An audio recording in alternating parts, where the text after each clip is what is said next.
ஆண்டவராக இயேசு கிறிஸ்துவின் நாமத்தினாலே உங்கள் சகோதரர் பாஸ்டர் பானத் அசோக். இந்த பரபரப்பான எலெக்ஷன் நாட்களிலே உங்களை வாழ்த்துகிறேன். கர்த்தர் உங்களை ஆசீர்வதிப்பாராக. வேதம் சொல்கிறது, தானியேலின் புஸ்தகம் 2ஆம் அதிகாரம் 21வது வார்த்தை, அவர் காலங்களையும் சமயங்களையும் மாற்றுகிறவர், ராஜாக்களை தள்ளி ராஜாக்களை ஏற்படுத்துகிறவர் என்று சொல்லி வேதத்திலே வாசிக்கிறோம். ஞானிகளுக்கு ஞானத்தையும் அறிவாளிகளுக்கு அறிவையும் கொடுக்கிறவர் என்று சொல்லி, ஆக ராஜாக்களை தள்ளுகிற, ராஜாக்களை ஏற்படுத்துகிற பங்களிப்பு தேவனுக்கு உரியது.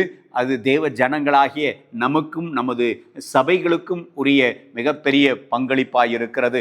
இந்த எலெக்ஷன் நாட்களில் உங்களுடைய விலையேறப்பெற்ற வாக்குகளை நீங்கள் அளிக்க சமுதாய பணியை தொடர்வதற்கு இந்த பங்களிப்பு மிக அவசியமான ஒரு காரியமாக இருக்கிறது.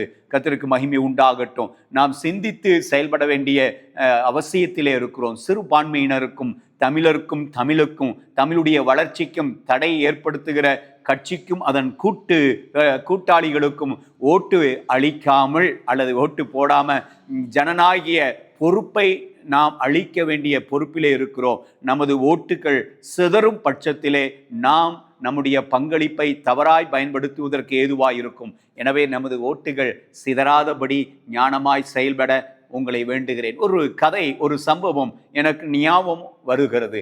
அந்த சம்பவம் என்ன இருந்துச்சுன்னா, ஒரு ஹாஸ்டலில் எப்போதும் காலை உணவாக உப்புமாவே போடுவார்கள். உப்புமா என்று சொன்னாலே பலருக்கு பிடிக்காது.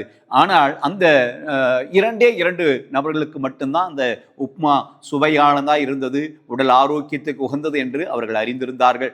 அது மாத்திரமல்ல, அவர்கள் எல்லாம் அந்த நிர்வாகத்துக்கு விரோதமாக பேசுகிறாங்க. அவங்க சொல்கிறாங்க, இல்லை இது ஆரோக்கியம், ஏதோ காரியங்களை சொல்கிறாங்க, உப்புமா வேண்டாம் என்று சொல்கிறார்கள். ஆனால் அந்த நிர்வாகம் அதை ஏற்றுக்கொள்வதாக இல்லை. இவர்கள் இறங்கி போராடுகிறார்கள். எனவே நிர்வாகம் ஒரு தீர்மானம் எடுக்கிறது. சரி, எலெக்ஷன் வைப்போம், என்னென்ன காரியங்களை, என்னென்ன உணவு உங்களுக்கு வேண்டும் என்று சொல்லி ஒரு பட்டியலை, அல்லது என்ன உணவு உங்களுக்கு காலை உணவாய் உங்களுக்கு வேணும்னு சொல்லி அதை ஒரு பேப்பரில் எழுதி போடுங்க. எது மெஜாரிட்டியாக இருக்கிறதோ, எது அதிகமான உங்களுடைய விருப்பமாக இருக்கிறதோ அதை நான் உங்களுக்கு தருகிறேன் என்று சொன்னார்கள்.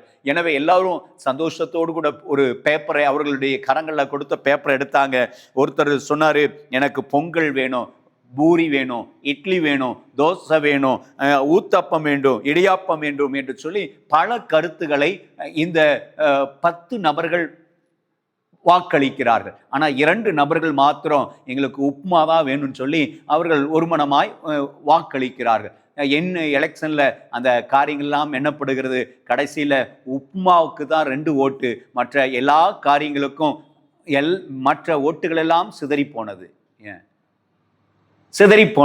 எனவே மறுபடியும் தொடர்ந்து அந்த உப்புமாவே போட ஆரம்பித்தார்கள். இந்த சம்பவம் நம்ம நினைவில் கொள்ளணும். இந்த வாக்களிக்கிற நேரங்களிலே உங்களுடைய ஓட்டு மற்ற கட்சிகளுக்கு சிதறி போகும் என்று சொன்னால், நமக்கு சிறுபான்மையினருக்கும் தமிழர்களுக்கும் பாதுகாப்பு கொடுக்கிற அரசாங்கம் தள்ளப்படும். எனவே சிந்தித்து செயல்படுங்கள், ஜெபித்து செயல்படுங்கள். கர்த்தர் உங்களை ஆசீர்வதிப்பாராக. God bless you.